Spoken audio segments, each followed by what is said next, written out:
Family Guy might be known for its outrageous cutaway gags, dark humor, and pop culture parodies. But behind all the chaos is a surprisingly tight-knit group of voice actors bringing the madness to life. Oh my god, that's amazing! That's the coolest thing ever! Believe it or not, almost 90% of the show's characters are voiced by just 5 people. That's right, just a handful of talented individuals carry the entire city of Quahog on their backs, and vocal cords. So let's jump right into the incredible voices behind the characters. Get ready for some surprises, because some of these facts, most fans have no idea. Seth MacFarlane, the workhorse. When it comes to Family Guy, the name Seth MacFarlane isn't just the creator. He's practically the whole town of Quahog. Seth is the voice behind Peter Griffin, Stewie Griffin, Brian Griffin, and Glenn Quagmire, 4 of the 6 main characters, and that's not even the full list. He also takes on a wild number of recurring and minor characters. Think Carter Pewterschmidt, Dr. Hartman, Tom Tucker, and so many more. Seth doesn't just voice them. He gives each one a completely distinct sound, personality, and rhythm. So how does he come up with all these voices? Peter Griffin's voice actually came from a real guy Seth overheard when he was in college. A Rhode Island security guard. That thick, raspy New England accent? Not invented. Sorry, little man, everything gets x-rayed. Wait, there's really no need to... Totally inspired by a loud-mouthed local. For Stewie, he went highbrow. That oddly aristocratic tone comes straight from Rex Harrison, the lead from My Fair Lady.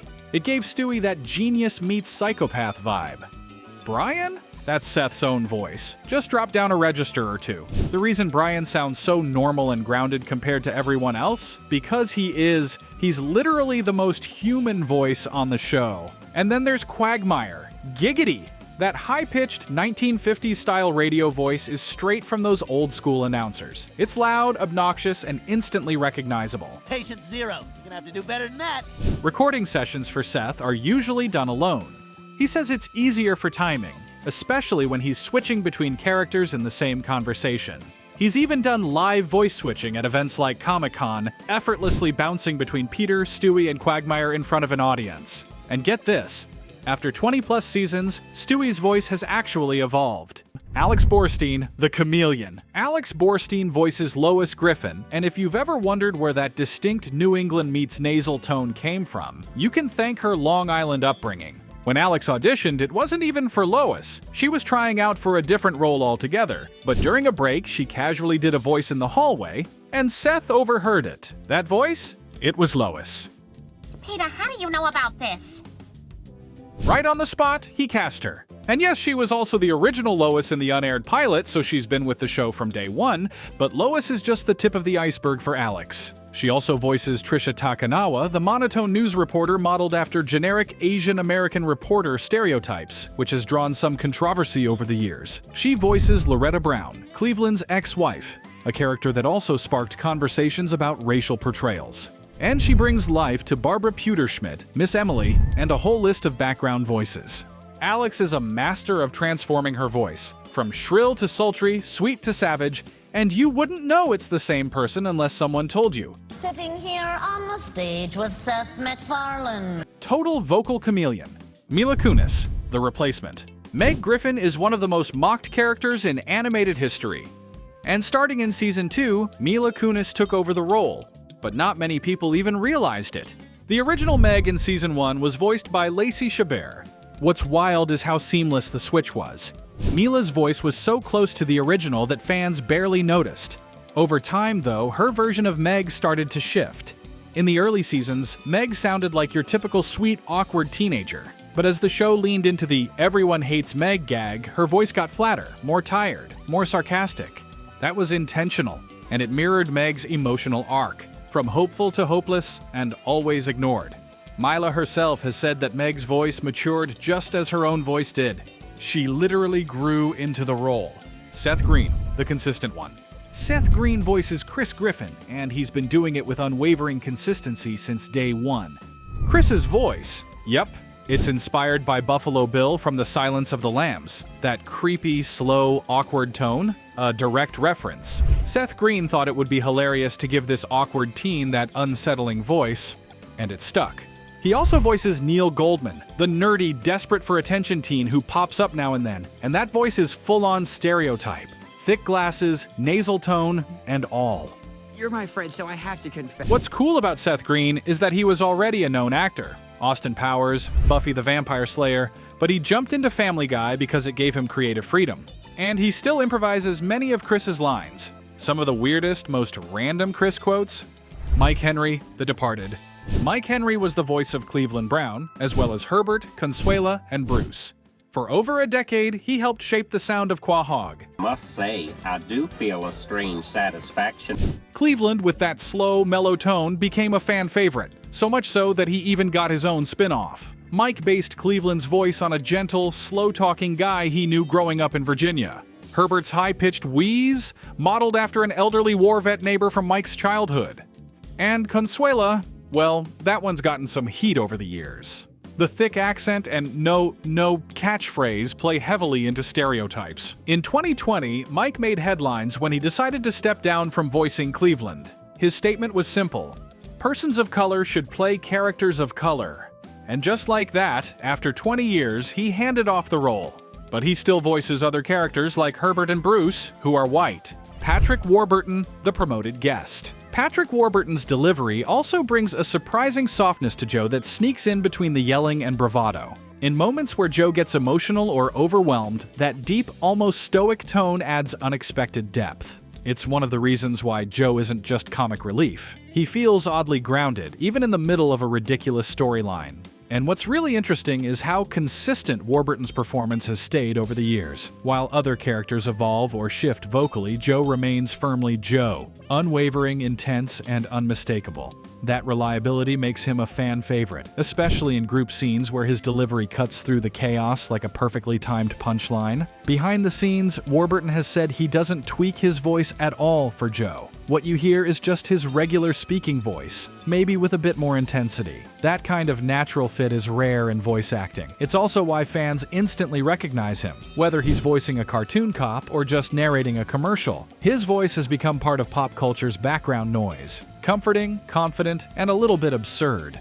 Family Guy has leaned into that too. Joe's character constantly gets placed in hyper-macho or wildly over-the-top scenarios, and it's always funny because of how seriously Patrick plays it. That deadpan intensity is his superpower. And for a show built on exaggeration and parody, having someone like Warburton anchoring a character with a voice that feels like it belongs in an action movie. Arif Zahir, the new Cleveland. When Mike Henry stepped down as Cleveland, Arif Zahir stepped up. And what a debut it was. Arif was a YouTuber and impressionist known for doing spot-on Cleveland voices in fan videos. When the casting call went out, he was one of thousands who auditioned. But his performance? Unreal. He didn't just imitate Cleveland, he became him. From tone to rhythm to that signature slow drawl, Arif nailed it. This was his first major role, and stepping into a beloved character's shoes is no easy task. But fans were surprised, in a good way. The transition felt smooth, and Arif brought Cleveland back without missing a beat. It's a rare example of internet talent moving to primetime, and absolutely killing it. Celebrity guest stars, the unexpected MVPs.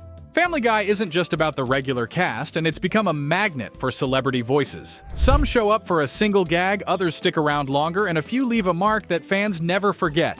Take Adam West. He didn't just voice a mayor, he became the unhinged, hilarious Mayor Adam West. His surreal take on himself turned into one of the show's most beloved recurring characters. Even after his passing in 2017, his legacy still lingers in Quahog. James Woods also appeared as, well, James Woods, a chaotic, recurring rival to Peter. He randomly popped up to stir trouble and created one of the funniest celeb arcs. And yes, Carrie Fisher voiced Angela, Peter's no-nonsense boss.